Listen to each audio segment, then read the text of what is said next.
नमस्कार दोस्तों, आज हम लिम्ब लीड रिवर्सल ईसीजी में डिस्कस कर रहे हैं और मैंने तकरीबन सारे प्रकार के ईसीजीज यहाँ पर लिए हुए हैं और सारे ही परम्यूटेशंस एंड कॉम्बिनेशंस में बताने वाली हूँ। लिम्ब लीड रिवर्सल एग्जैक्टली होता क्या है? जब हम ईसीजी करते हैं तो कई बार हम राइट आर्म और लेफ्ट आर्म हम एक्सचेंज कर देते हैं, कई बार हम फुट से एक्सचेंज कर देते हैं, कई बार right arm left foot exchange होता है, लेफ्ट आर्म लेफ्ट फुट, तो मतलब बहुत सारे परम्यूटेशंस एंड कॉम्बिनेशंस हैं जो एक्सचेंज हो सकते हैं। तो इससे ईसीजी में चेंजेस आ जाते हैं। तो क्या हो सकता है कि मिस डायग्नोसिस हो सकता है, अननेसेसरी फियर क्रिएट हो सकता है और अननेसेसरी ओवर इन्वेस्टिगेट हो सकता है पेशेंट, और कई बार ये काफ़ी प्रॉब्लम में डाल सकता है पेशेंट को। तो हमको ईसीजी में कुछ सटल चेंजेस होते हैं जो देखकर हमको पहचानना आना चाहिए कि शायद ये आर्म लीड या लेग लीड कोई रिवर्सल है और हम इसको करेक्ट करके एक बार और ईसीजी करते हैं ताकि हम पेशेंट को और अपने आप को भी प्रॉब्लम से बचा सके। तो कुछ ईसीजी क्लूज हैं जो मैं दिखाना चाह रही हूँ, आप थोड़ा सा इस पे फोकस करेंगे। सबसे पहले तो ये समझिए कि जो एवीआर लीड है यानी कि जो राइट साइड के लीड है वो हमेशा इन्वर्टेड रहती है। ऐसा क्यों? क्योंकि जो हमारा वेक्टर है हार्ट का वो राइट से लेफ्ट नीचे को जा रहा है और एवीआर यहाँ पे है, यहाँ से हार्ट को देखती है, तो इससे वेक्टर दूर जा रहा है, इसलिए इसमें P Q R S T सब इन्वर्ट रहेंगे। दूसरी चीज, जो लीड 2 है वो राइट आर्म और लेफ्ट लिम्ब के बीच में है, ये 60 डिग्री पर है। तो जो 60 डिग्री की तरफ ज्यादा करके एक्सेस डायरेक्टेड है, चाहे वो पी के हो चाहे क्यू आर एस के हो, तो ऐसे में पी क्यू आर एस ये कॉम्प्लेक्स लीड 2 में बड़ा होता है एज कंपेयर टू लीड 1। तो अगर आपको किसी भी लीड में मतलब ईसीजी में सडनली एवीआर अपराइट दिखने लगे कि वो पूरा पॉजिटिव हो गया नेगेटिव होने की जगह, या लीड 1 और 2 में सडनली ऐसा लगे कि लीड 1 में कॉम्प्लेक्सेस बड़े हो गए हैं एज कंपेयर टू लीड 2, तो ये एक क्लू होता है कि कहीं कोई लीड रिवर्सल तो नहीं हुआ है। तो कहीं भी, और तीसरी चीज, कहीं भी अगर कॉम्प्लेक्स पूरा उल्टा दिखे, पी भी उल्टा, क्यूआरएस भी उल्टा, टी भी उल्टा, एक्सेप्ट एवीआर, क्योंकि एवीआर में तो उल्टे रहते ही हैं, उसके अलावा किसी भी लीड में 1, 2, 3 एवीएल एवीएफ इनमें से अगर पूरा कॉम्प्लेक्स उल्टा है तो that is also a clue to the lead reversal. और जैसा मैंने बताया एवीआर में अगर पूरा कॉम्प्लेक्स अपराइट हो जाए दैट इज अ क्लू। फिर लीड, अगर कोई लीड फ्लैट लाइन शो करती है तो वो एक इंपॉर्टेंट क्लू है ये बताने के लिए कि जो राइट लिम्ब का है न्यूट्रल इलेक्ट्रोड वो एक्सचेंज हो गया है आर्म लीड से, तो कोई ना कोई उसमें लीड 1, 2, 3 में से फ्लैट लाइन हो जाएगी। और फिर जो लास्ट में लीड 1 अगर बड़ा कॉम्प्लेक्स रिकॉर्ड कर रहा है एज कंपेयर टू लीड 2, तो वो भी एक क्लू होता है कि लीड रिवर्सल हो रहा है और हम उसको एक बार और कंफर्म कर लें और करेक्ट अप्लाई करें। आइए मैं सबसे पहले दिखाऊंगी आपको राइट आर्म और लेफ्ट आर्म लीड रिवर्सल, ये वाला, ठीक है। अब इसमें ये पहले पेशेंट का आप नॉर्मल ईसीजी देखिए, अब पूरा ईसीजी दिखाओ। अब आप देखिए लीड 1 और 2 सबसे बड़ा है एज कंपेयर टू लीड 1 और एवीआर पूरा इन्वर्टेड है, ठीक है, और ये चेस्ट लीड्स है। जब हम लिम्ब लीड रिवर्स करेंगे तो चेस्ट लीड्स में कोई चेंज नहीं होता है। अब हमने राइट और लेफ्ट आर्म यहाँ पे रिवर्स कर दी, तो right arm left arm reverse करने से क्या होगा कि जो राइट आर्म है वो लेफ्ट की तरफ चली गई है, तो जो एवीएल, सबसे इंपॉर्टेंट तो लीड 1 पूरी उल्टी हो जाएगी। तो लीड 1 देखिए P Q R S T पूरा नेगेटिव हो गया और इसमें एवीआर और एवीएल एक्सचेंज हो जाएंगे क्योंकि लेफ्ट साइड की लीड राइट साइड से एक्सचेंज हो गई है, तो एवीआर एवीएल, अब इसमें एवीआर हल्का पॉजिटिव, बिल्कुल एवीएल जो उसमें एवीएल था ना वहाँ, यहाँ पे जो एवीएल था ये यहाँ पर एवीआर बन चुका है। तो ये क्लू होता है कि एक्सट्रीम राइट एक्सिस डिविएशन, और लीड 1 में, लीड 1 के अंदर जो है वो पूरा उल्टा हो जाना, ये एक क्लू है कि right arm left arm reversal हुआ है। मैं अपने आप में दिखाती हूँ, ये राइट आर्म है, ये लेफ्ट आर्म है और ये लेफ्ट लिम्ब है। लेफ्ट लिम्ब को आप यहाँ के जगह बीच में भी रख सकते हैं, नीचे आप कहीं भी रख सकते हो। तो ये जो है ना राइट आर्म लेफ्ट आर्म के बीच में लीड 1 है और राइट आर्म और लेफ्ट लेग के बीच में लीड 2 है और लेफ्ट आर्म और लेफ्ट लेग के बीच में लीड 3 है। तो ये एक तरह का आयन थॉमन ट्रायंगल बनता है। आयन थॉमन ट्रायंगल आपको ड्राइंग बना के अपने दिमाग में फिट कर लेना चाहिए। तो एवीआर जो है, जब हमने राइट इलेक्ट्रोड यहाँ लगा दिया है तो नेचुरली एवीआर इधर आ गई, एवीएल इधर आ गया, तो एवीआर एवीएल एक्सचेंज हो गई, तो एवीआर हो गई अपराइट। और लीड 1 जो है वो राइट आर्म और लेफ्ट आर्म के बीच में उसकी डायरेक्शन ऐसी थी, अब ये उल्टी हो गई तो लीड 1 हो गई इन्वर्टेड। तो ये फर्स्ट रू है राइट आर्म और लेफ्ट आर्म के बीच में। और होता क्या है कि इसमें चेस्ट लीड्स में कोई फर्क नहीं पड़ेगा, तो क्यूआरएस जो प्रोग्रेशन है चेस्ट लीड्स का वो नॉर्मल रहेगा। हमेशा ध्यान रखिए लीड 1 और V6 एक दूसरे से मिलते हैं, तो अगर लीड 1 अपराइट है तो लीड V6 जो कि वो भी लेफ्ट साइड के लीड है, लीड 1 भी लेफ्ट साइड की लीड है, ये दोनों एक दूसरे से मिलने चाहिए। तो डेक्स्ट्रोकार्डिया एक ऐसी कंडीशन है जिसमें कि राइट आपका हार्ट जो है वो राइट साइड है और एक्सट्रीम राइट एक्सिस होता है, तो उसमें भी लीड 1 नेगेटिव होगा, लेकिन उसमें क्या होगा, V6 भी नेगेटिव हो जाएगा लीड 1 की तरह, क्योंकि यहाँ पे हार्ट है तो V6 इधर आ जाएगा, तो progression of QRS complex poor हो जाएगा। तो इसलिए ये अभी जो हमने देखा वो लिम्ब लीड रिवर्सल है, न कि डेक्स्ट्रोकार्डिया, क्योंकि उसमें लीड 1 में केवल कॉम्प्लेक्स उल्टा है, V6 में नहीं, वहां पे नॉर्मल प्रोग्रेशन है। जब हम लिम्ब लीड रिवर्सल करते हैं चेस्ट लीड्स को कोई फर्क नहीं पड़ेगा। अब हम दूसरे लीड पर जाएंगे, राइट आर्म और लेफ्ट लिम्ब पर। तो अब मैं आपको बताने जा रही हूँ राइट आर्म और लेफ्ट लिम्ब के बीच में रिवर्सल, यानी कि आपने राइट आर्म की लीड पांव पे लगा दी है लेफ्ट वाले, और लेफ्ट पांव वाली लीड राइट आर्म पे लगा दी है। अब आप ये देखिए कि राइट आर्म और लेफ्ट लिम्ब, इसके बीच में लीड कौन सी है, लीड 2, तो लीड 2 हो गई उल्टी, इन्वर्ट कर जाएगी कंप्लीटली। लेकिन साथ में चूंकि जो राइट आर्म है वो नीचे चला गया है और नीचे वाला ऊपर आ गया है, तो लीड 3 AVF1 सब इन्वर्ट हो जाएंगे, और जो राइट आर्म एवीआर था वो भी नीचे गया तो वो भी इन्वर्ट हो जाएगा, तो वो इन्वर्ट से पॉजिटिव हो जाएगा, अपराइट हो जाएगा। तो इसमें भी तकरीबन लेफ्ट आर्म राइट आर्म जैसा ही हो रहा है कि लीड 1 आपको इन्वर्टेड दिखेगी, लेकिन इसमें 2-3 AVF भी इन्वर्टेड दिखेगी। ये डिफरेंस हो गया राइट आर्म और लेफ्ट आर्म से, प्लस इसमें एवीआर अपराइट हो जाएगा।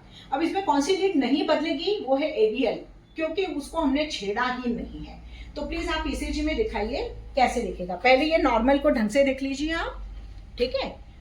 अब ये हमने किया रिवर्सल, जिसमें राइट आर्म और लेफ्ट लिम्ब पूरा रिवर्स किया है। थोड़ा और फोकस करिए, आप इधर आके फोकस करो ढंग से पूरा। हाँ, अब आप देखिए लीड 2 इन्वर्ट हो गया, लेकिन लीड 1, 3 AVF सब इन्वर्ट हो गए, क्योंकि लेफ्ट लिम्ब ऊपर आ गया है, तो सबकी डायरेक्शन उल्टी हो गई, प्लस एवीआर अपराइट हो गया।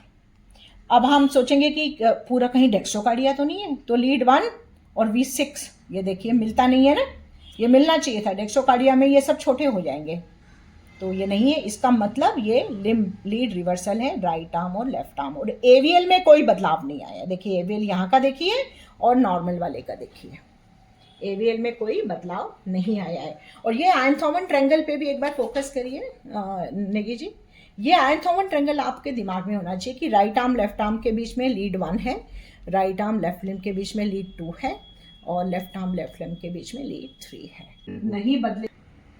अब हम जो लीड डिस्कस करेंगे वो है लेफ्ट आर्म और लेफ्ट लेग की लीड। अब जो लेफ्ट आर्म और लेफ्ट लेग है इसके बीच में कौन सी है, लीड 3। तो अगर हम लेफ्ट लिम्ब को ऊपर लाते हैं, लेफ्ट आर्म को नीचे ले जाते हैं, तो इसमें लीड 3 होगी इन्वर्ट। लेकिन चूंकि राइट आर्म इधर ही है तो इसमें एवीआर में कोई बदलाव नहीं रहेगा। तो ये जो चेंज है ना, ये थोड़ा सा डिफिकल्ट होगा अप्रिशिएट करना ईसीजी पे। तो आपके पास क्लू क्या है, lead 3 completely inverted. Completely inverted मतलब पी भी इन्वर्टेड है, क्यूआरएस भी इन्वर्टेड है, टी भी इन्वर्टेड है, और एवीआर तो चूंकि नेगेटिव रहेगा तो थोड़ा सा फर्क आएगा। लेकिन चूंकि लेफ्ट आर्म नीचे चली गई है, तो जो लीड 1 है जो कि राइट आर्म लेफ्ट आर्म के बीच में है, वो एक्चुअली अब लीड 2 बन गई है। तो लीड 1 और 2 एक्सचेंज हो जाएंगे, तो लीड 1 2 की तरह बिहेव करेगी। तो आप ये देखेंगे कि लीड 1 में सडनली कॉम्प्लेक्सेस बड़े हैं, पी भी बड़ा है, क्यूआरएस भी बड़ा है, और लीड 2 में छोटा है। तो ये एक दूसरा आपको टिंकल बजना चाहिए कि ओहो ये लीड 1 में क्यों डायरेक्टेड है, लीड 2 में होना चाहिए था सब कुछ। फिर आपको लगना चाहिए कि कहीं लीड 1 2 एक्सचेंज तो नहीं हुआ है, लीड 3 पूरी इन्वर्टेड है, इसका मतलब ही लेफ्ट आर्म लेफ्ट लिम्ब जो है वो एक्सचेंज हुआ होगा, और इसमें जो है वो AVL और AVF भी एक्सचेंज हो जाएगा, क्योंकि लेफ्ट आपने नीचे से ऊपर शिफ्ट किया है। तो अब मैं आपको दिखाती हूँ। देखो, अब ये ECG है। अब ये काफ़ी हद तक आपको लगेगा ये तो नॉर्मल है, इसमें तो कुछ नहीं है। फिर ध्यान से लीड 3 पे फोकस करें आप। अब ये देखिए PQRST, इसमें सब कुछ इन्वर्टेड है। This is the first clue कि लेफ्ट आर्म लेफ्ट लिम्ब का रिवर्सल तो नहीं हुआ है। AVR इसमें नेगेटिव ही रहेगा। फिर आप ध्यान से देखिए लीड 1 एंड 2। लीड 1 में कॉम्प्लेक्सेस बड़े हैं और लीड 2 में छोटे हैं। इसका मतलब लीड 1 और 2 एक दूसरे से एक्सचेंज हो गए हैं।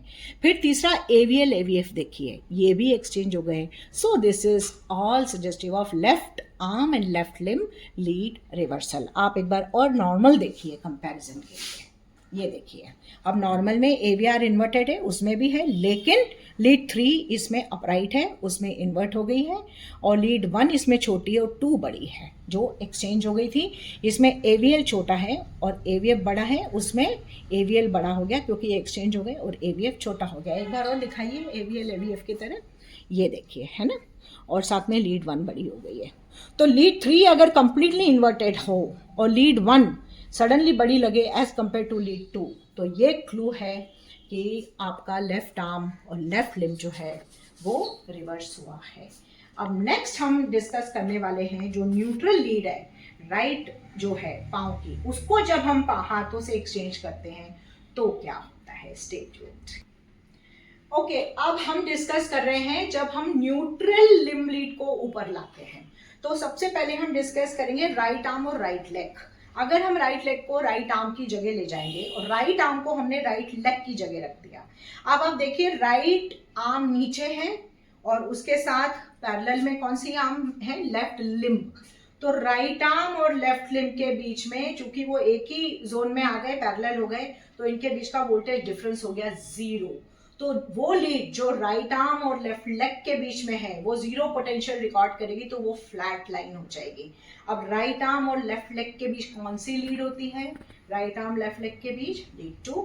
तो अब आप देखिए इसमें ध्यान से, ये है आपका राइट आर्म राइट लिम्ब, ये देखिए लीड 2 हो गई फ्लैट लाइन।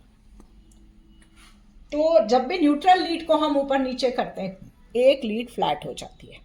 चूंकि राइट आर्म नीचे चली गई है तो AVR अपराइट हो जाएगा और लीड 1 इन्वर्ट। पर सबसे जो इंपॉर्टेंट क्लू है, जो आपने एकदम ध्यान रखना है, अगर कोई भी लीड फ्लैट है तो आप प्लीज ECG रिपीट करिए। इसका मतलब राइट लिम्ब जो है वो एक्सचेंज हो गया है। अब हम आते हैं दूसरे ऊपर, और वो है आपका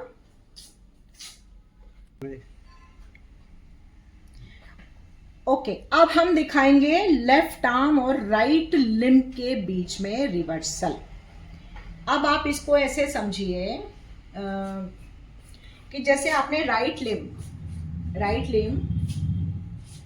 लेफ्ट आर्म की जगह ले लिया और लेफ्ट आर्म को राइट लिम्ब की जगह ले लिया। अब आपके पास नीचे क्या है, राइट लिम्ब है और लेफ्ट लिम्ब है, ठीक है। सॉरी, राइट लिम्ब नहीं, आपने लेफ्ट आर्म को नीचे लिया है, तो लेफ्ट आर्म है और लेफ्ट लिम्ब है।